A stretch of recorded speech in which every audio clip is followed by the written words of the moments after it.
Estamos estudiando Filipenses. Es un libro que muchas personas lo leen en el año, hacen devocionales, y yo creo que muchos de los pastores es uno de los primeros libros que quieren enseñar a la iglesia, porque tiene una profundidad espiritual que hace que el ser humano se conmueva con Dios más que todo, que tenga deseo por Dios, porque es una carta personal del testimonio de un hombre llamado San Pablo, de su conexión con Dios, pero también de su conexión con las personas con las que él estaba eh, ministrando, y es muchas de las iglesias, y en este caso es la iglesia de Filipenses. Y las preguntas a hacer antes de comenzar este estudio es, ¿por quién oró usted esta mañana? ¿Oró esta mañana? ¿Está alguien especial en su lista de oración? Puede ser su esposa, sus hijos, pueden ser amigos, compañeros de trabajo. ¿Está orando por alguien? Pues Pablo era un hombre que tenía una lista de oración muy grande. Y él no solo oraba por los que estaban cerca de él, sino también por los que estaban lejos de él. Y él no oraba únicamente por una persona, sino también oraba por las iglesias alrededor del lugar donde él estaba ministrando, en ciertas ciudades, ciertos continentes. Entonces, y otra pregunta es, ¿cómo está tu vida secreta de oración? Así es que hay vida de oración. Porque muchos de nosotros opinamos tanto acerca del cristianismo, pero hablamos tan poco con Dios. Y una persona que habla tan poco con Dios no debería hablar del Dios que dice conocer. Entonces, ¿cómo está tu oración como familia? Si oran como familia, o sea, se sientan a la mesa, esposo, esposa, hijos, si oran como familia.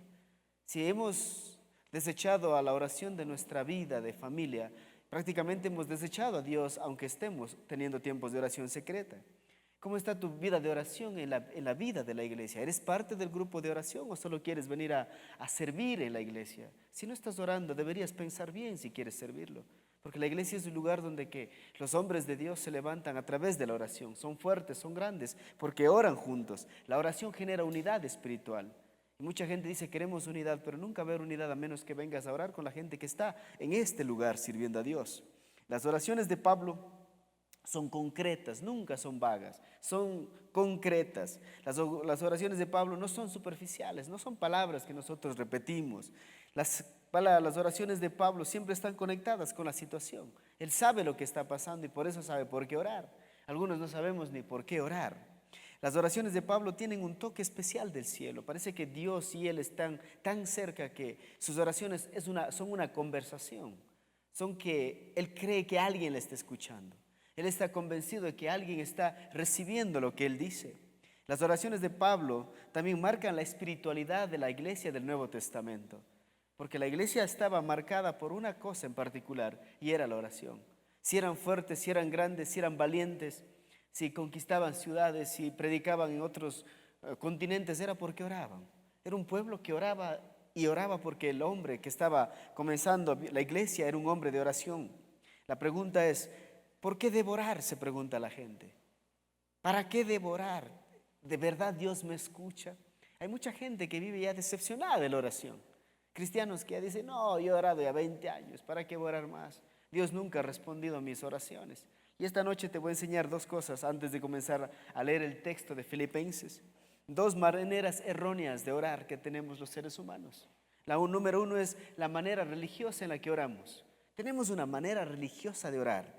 Y está en Mateo 6:5 y dice, y cuando ores no seas como los hipócritas, porque ellos aman el orar en pie en las sinagogas y en las esquinas de las calles para ser vistos de los hombres. De cierto os digo que ya tienen su recompensa. Esta es la oración del tipo religioso, del que viene al grupo de oración y está juzgando al hermano que está orando mal.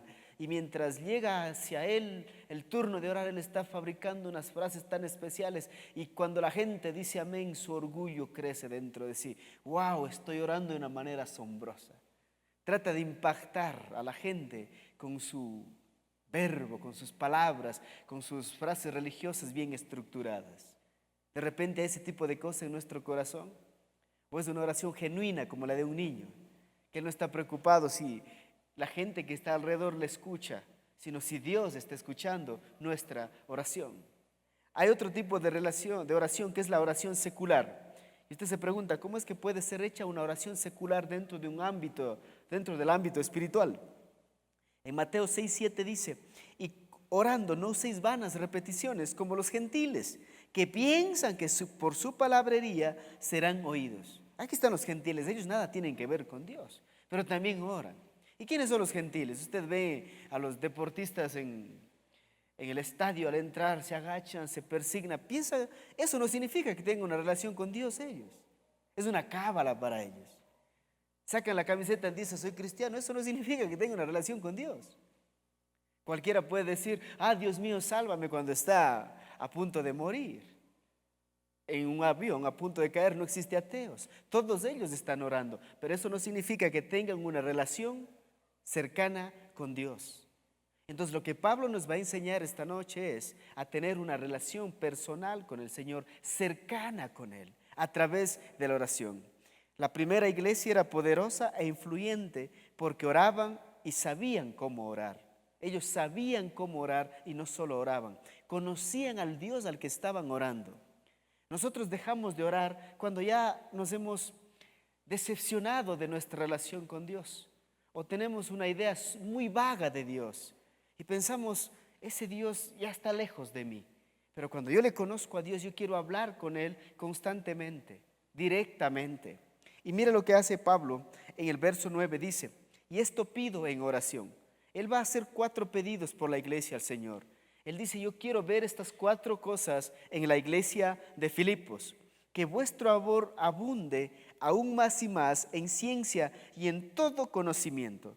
Lo que Pablo está diciendo es, esta iglesia tiene amor, pero el amor no puede quedar estático, el amor tiene que crecer, tiene que abundar. Cuando aquí dice, vuestro amor abunde, habla como cuando los ríos se desbordan. O sea, que no haya escasez de amor. ¿Será que hay escasez de amor en nuestros corazones?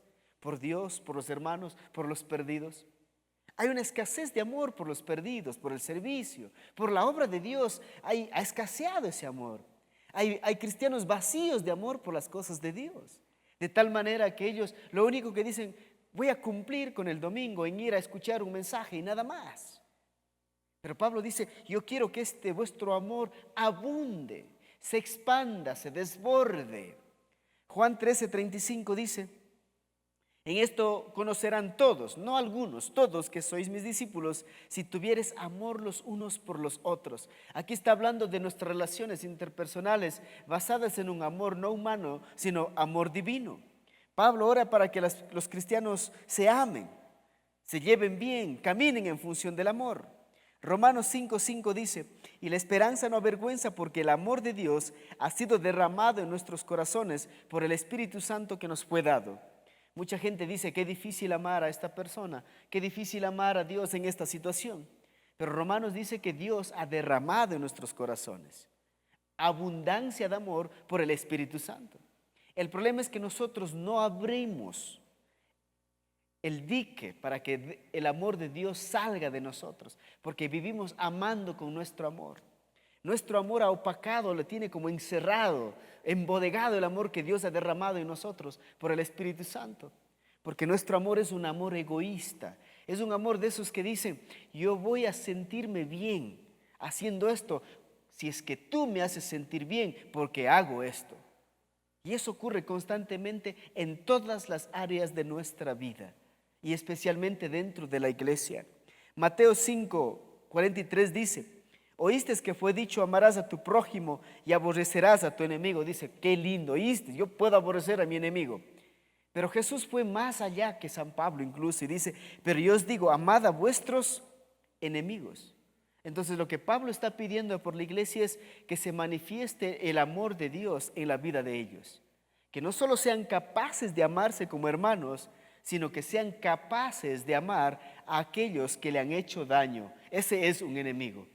Un enemigo es aquel que habla mal de usted, que le ha herido a usted, que le ha robado a usted, que le ha estafado, que algún daño ha hecho contra su persona, contra su familia. Ese es un enemigo. Alguien que constantemente busca herirte a ti. Ese es un enemigo. Y que dice Jesús, oíste que fue dicho, amarás a tu prójimo y aborrecerás a tu enemigo. El enemigo merece que yo le aborrezca. Pero Jesús dice, pero yo os digo, o sea, yo les digo cómo deben vivir. Amad a vuestros enemigos. Bendecid a los que maldicen. ¿Quién le maldice a usted? Es alguien que le desea el mal a usted. Después dice, haced bien a los que os aborrecen. ¿Conoce a alguien que le aborrece a usted? Alguien que a usted le cae mal, no sé por qué. Esa persona siempre está pero enojadísima con usted. Le vira la cara, no le saluda, nunca le apoya en nada, le aborrece a usted. Dice, y orad por los que os ultrajan y os persiguen. ¿Tiene alguien que a usted le está persiguiendo, ultrajando? Dice, oren por esas personas. Y lo que Pablo está pidiendo al Señor es esto, que la iglesia tenga o use o haga uso del recurso que Dios ha puesto en nuestros corazones. Y es ese amor que va más allá de nuestro entendimiento natural. Es amar a nuestros enemigos, a los aborrecedores, a los que nos hacen daño. La pregunta es, ¿quiénes son esos? La única manera de que ellos sabrán que usted es cristiano es cuando usted ore por ellos, los ame a ellos. Número 2, ¿qué más pide Pablo? Para que aprobéis lo mejor, a fin de que seáis sinceros e irreprensibles en el día de Cristo. Otra de las cosas que la iglesia carece últimamente es el discernimiento espiritual. Por eso se levantan maestros, pastores, profetas, pero falsos. Y todas las personas los creen a ellos. ¿Y por qué el cristianismo siempre corre de un lado a otro? Porque carece de discernimiento. Porque no sabe analizar lo espiritual. No sabe cómo estudiar y ver si las cosas son correctas. Entonces Pablo dice, yo quiero unos cristianos que sepan discernir las cosas. ¿Y qué significa discernir? La idea de una evaluación está en esta palabra. Es como tomar un examen a alguien. Es como probar si realmente es genuino. Cuando usted va a vender una joya, ¿qué es lo que hace el tipo que le quiere comprar? Saca su lupa y comienza a examinar la joya. Y dice, lo siento, esto es falso. Entonces nosotros, dice Pablo, debemos tener ese mismo tiempo y paciencia para discernir las cosas. ¿Cuántos de nosotros no discernimos las cosas en las finanzas como ser? A la hora de comprar, a la hora de vender, en nuestras relaciones interpersonales, en un viaje, en trabajo, en todas las cosas que hacemos cotidianamente. A veces hacemos las cosas sin pensar y después decimos, pero ¿por qué hice eso? Y Pablo está diciendo, yo quiero unos cristianos que sepan examinar, comprobar si las cosas provienen del cielo. La pregunta es, ¿cuándo fue la última vez que usted como familia analizó a ver si eso es de Dios? Nada más a ver si es de Dios. ¿En serio Dios quiere que yo haga esto? Primera de Tesalonicenses 5:21 dice, examinadlo todo, o sea, todo. ¿Qué significa todo? Pues todo. ¿Qué es lo que hace usted cotidianamente? Todo eso tiene que ser examinado bajo la lupa de las Escrituras, bajo la lupa de la dirección de Dios, del Espíritu Santo. Porque muchas veces no discernimos nada. ¿Cuántas decisiones se han tomado sin analizar? Examinadlo todo, dice, retened lo bueno y absteneos de toda especie de mal. ¿Qué es lo que está diciendo aquí? Que tenemos que retener lo bueno, lo que produce, lo que es efectivo, lo que realmente importa. Pero muchos de nosotros en nuestras vidas más hemos decidido erróneamente que de una manera para ser exitoso en la vida. Entonces mucha gente que decide bien se toma el tiempo para hacerlo. Entonces, discernimiento es la capacidad de ver más allá de lo natural, es la capacidad de captar el espíritu, no meramente el cuerpo. Es la firmeza de visión que divide lo que es de lo que no es o no es. Los carros se prueban, la comida se prueba. En la vida espiritual también todo debe ser probado, tiene que ser probado. Las enseñanzas de la Biblia tienen que ser probados, tienen que ser como los de Berea. Dice que ellos analizaban para ver si esto era cierto, si es cierto lo que me están enseñando. Hoy en día nosotros recibimos todo y comemos todo. ¿Dónde servir? ¿Con quién casarme? ¿Qué trabajo elegir? ¿Dónde vivir? Todos esos tipos de cosas deben ser analizados. Y muchos de nosotros nos guiamos únicamente por lo que sentimos, no por lo que realmente debemos hacer. Verso 10, continuamos. Dice, y para que seáis sinceros e irreprensibles para el día de Cristo. Aquí está hablando en cambio de nuestro testimonio. Primero que amemos, después que sepamos discernir. Ahora que tengamos un buen testimonio, sinceros e irreprensibles. ¿Cuánta falta hace hoy en día de personas genuinas, transparentes, honestas? Y dice, el cristiano debe ser honesto. Si un cristiano está dando un examen, el profesor no debe preocuparse porque él va a copiar. No. Si un cristiano está en un trabajo, el jefe no está preocupado porque él va a hacer mal el trabajo. Si un cristiano está a cargo de una empresa, los socios no se van a preocupar por él porque él no les va a robar.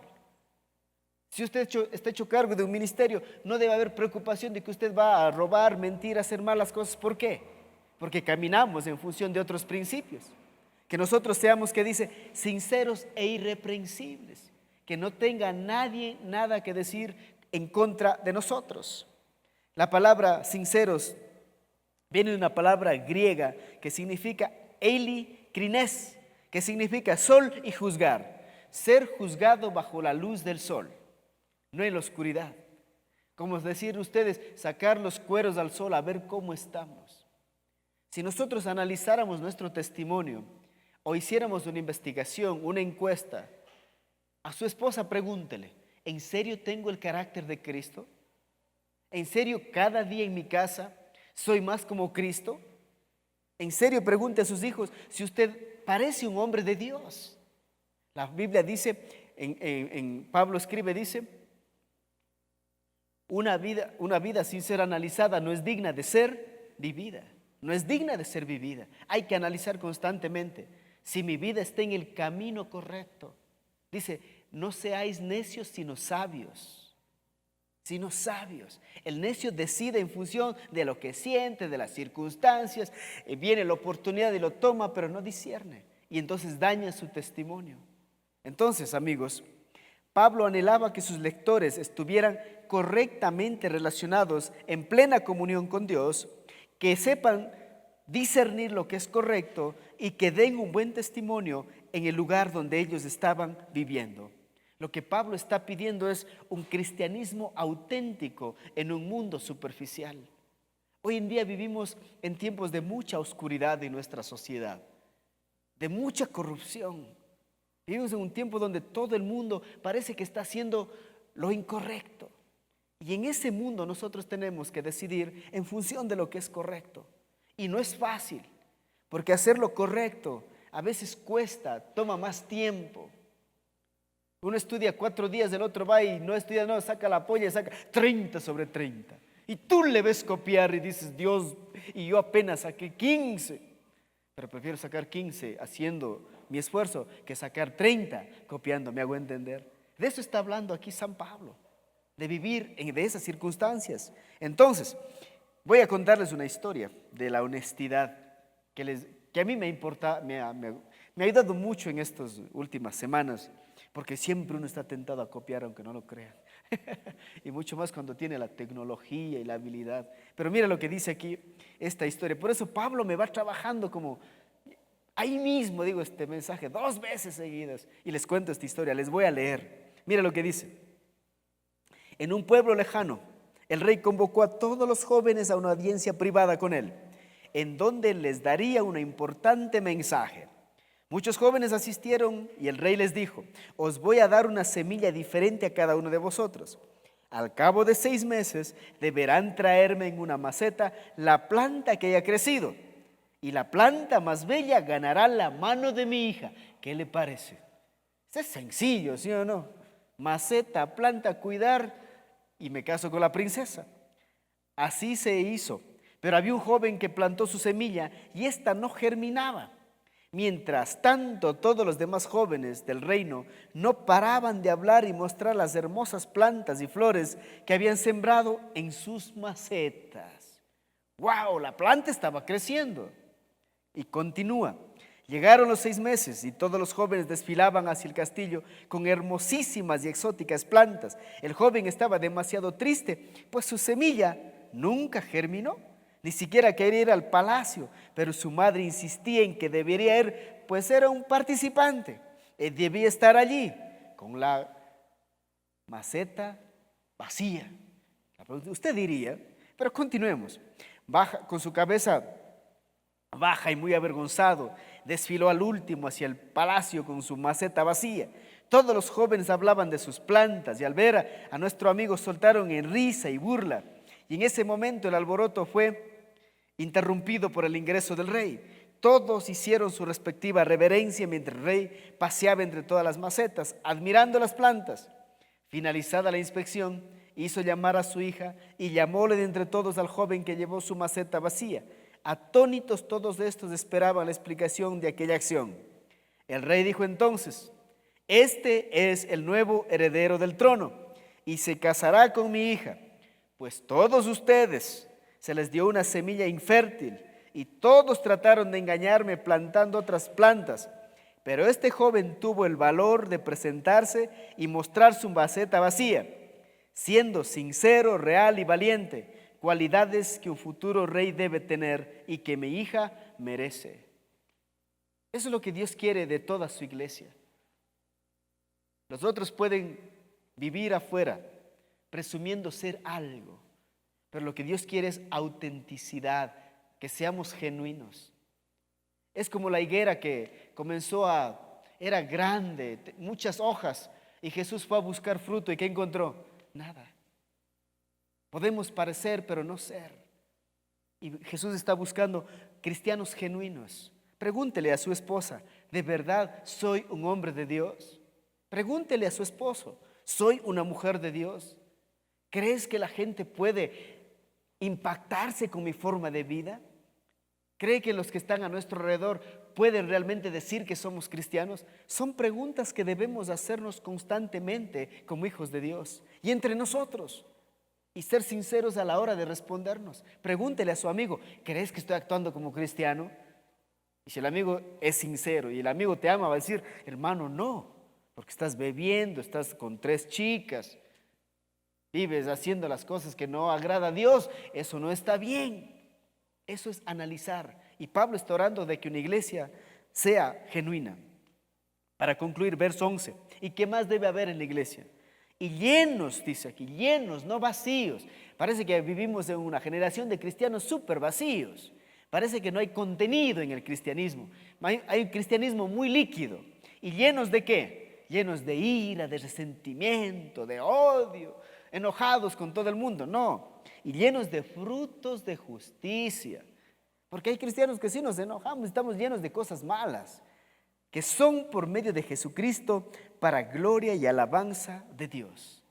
4 cosas que Pablo está pidiendo por la iglesia: que haya amor, que sean transparentes, que estén llenos de frutos de justicia. Estas cosas hace falta en la iglesia ahora mismo. La pregunta es, ¿dónde está la evidencia de tu fe? Y si Santiago estaría aquí, diría, ¿tienes fe? ¿Dónde están tus obras? Preguntaría. ¿Dónde está el fruto? Y dice, frutos de justicia. Cuando habla de frutos de justicia, inmediatamente viene el proverbio que dice que la justicia engrandece a las naciones. Y dice que cuando el justo reina, hay paz en las naciones. Entonces lo que está diciendo es que cuando los cristianos viven de una manera justa, va a haber paz. ¿Y cuáles son esos frutos? Se pregunta usted. Pero en Juan 15, 16 dice algo esto. No me elegisteis vosotros a mí, o sea, nosotros nunca hubiésemos elegido a Jesús, sino que yo os elegí a vosotros. ¿Y para qué nos elegiste, Jesús? Para que sigamos viviendo como éramos, para que nada más estemos vacíos. Dice, y os he puesto para que vayas y llevéis fruto. Jesús dice, te elegí para que la gente sepa que eres mi hijo y para que lleves fruto y vuestro fruto permanezca. Para que un fruto permanezca, ¿qué se debe hacer? Se debe cuidar. Y de eso está hablando aquí Pablo, que nosotros debemos cuidar nuestro testimonio. Los frutos que Dios nos va dando tenemos que ir protegiendo, cuidando. Porque escuche bien, una mosca puede dañar el perfume del perfumista, dice Proverbios. Una mosca. Dice, una pequeña locura puede hacer que el hombre sabio pierda todo su testimonio. Y por eso está diciendo aquí que vuestro fruto que permanezca, se vea. En Gálatas 5:22 quizás Pablo está pensando en esto, que estos deben ser los frutos de que todo cristiano debe evidenciar.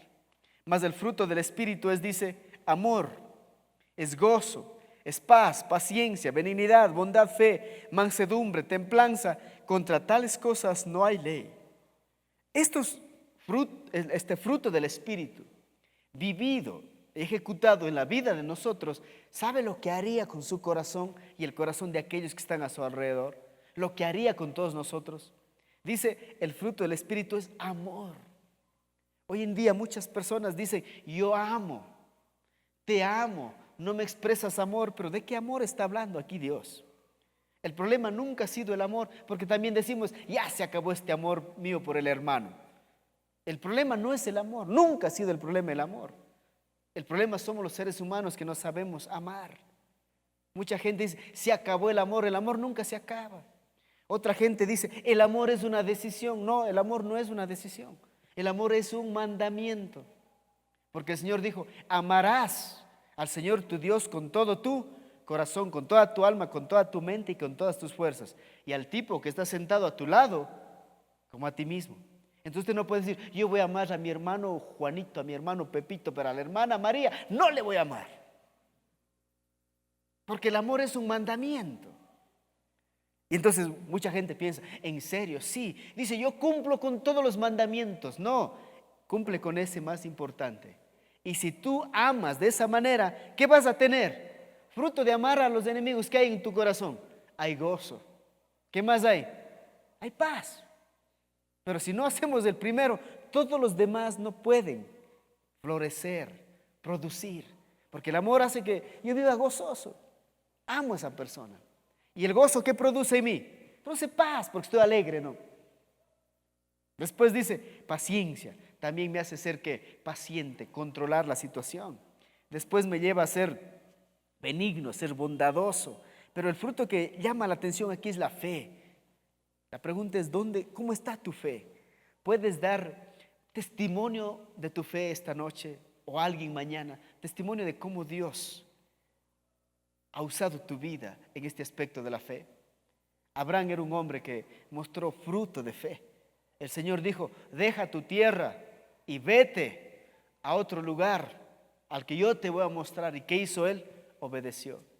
Pero también está ahí su esposa Sara, ¿no? Era también seguramente una mujer de fe. Oye, viejo, pero ¿a dónde vamos? No, tranquilo, yo te apoyo, vamos iguales.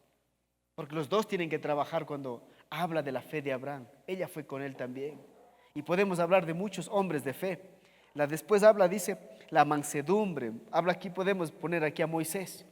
Era un tipo que está guiando al pueblo de Israel y el Señor se enoja con los israelitas. Y dice, Moisés, hazte a un lado. Les voy a enviar fuego, les voy a freír chicharrón de israelitas. ¿Y sabe lo que dice Moisés? Señor, no lo hagas. No lo hagas, porque ¿qué van a pensar los egipcios? ¿Qué van a pensar tus enemigos? Yo estoy pensando, si a mí me preguntara, dije, Señor, chévere, hazle nomás. O si fuera Jonás nomás, no. Jonás quería ver algo así, que ahora Dios le castiga a los de Nínive. Pero en cambio Moisés era un hombre, dice, manso más que todos los hombres en la tierra. ¿Qué significa esto? Que era un hombre que amaba a las personas que no le amaban a él. Y que él sabía que un propósito por el cual Dios le había llamado era guiarles a la tierra prometida.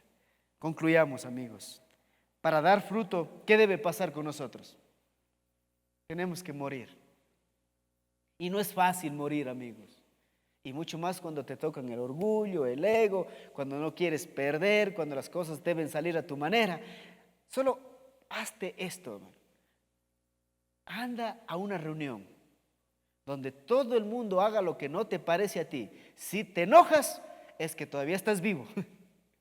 Todavía tu carne está allí. O si quieres controlar a tus hijos y a tu esposa y controlar toda tu familia. Y cuando no puedes, te enojas, ¿qué pasa? El yo está allí. Funcionando muy bien, hay que matarlo. Porque es lo que dice Pablo, ¿no? El hombre viejo debe estar crucificado con Cristo. Entonces, 4 son las peticiones que Pablo presenta el Señor al recordar a los filipenses. Estas podrían ser tomadas de forma muy personal y enfocarlas en nuestra propia vida. Y podrías decir, Señor, que mi amor abunde aún más y más. No el del hermano, el mío, Señor, el mío que abunde. Que mi corazón esté rebosando de amor. Porque a veces decimos, Señor, llénale de amor a mi esposo. Llénale de amor a mi hermano, a mis hijos. Tómalo personal.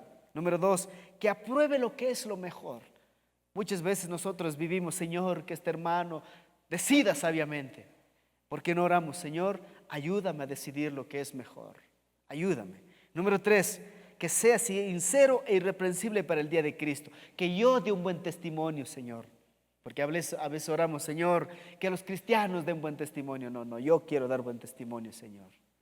Y por último, que mi vida, Señor, esté llena de fruto. Ya, si el otro está seco, árido, no da fruto, no importa. Pero que el otro pueda ¿qué? Cosechar de mí el fruto que hace falta en esta sociedad que se está pudriendo ahora mismo.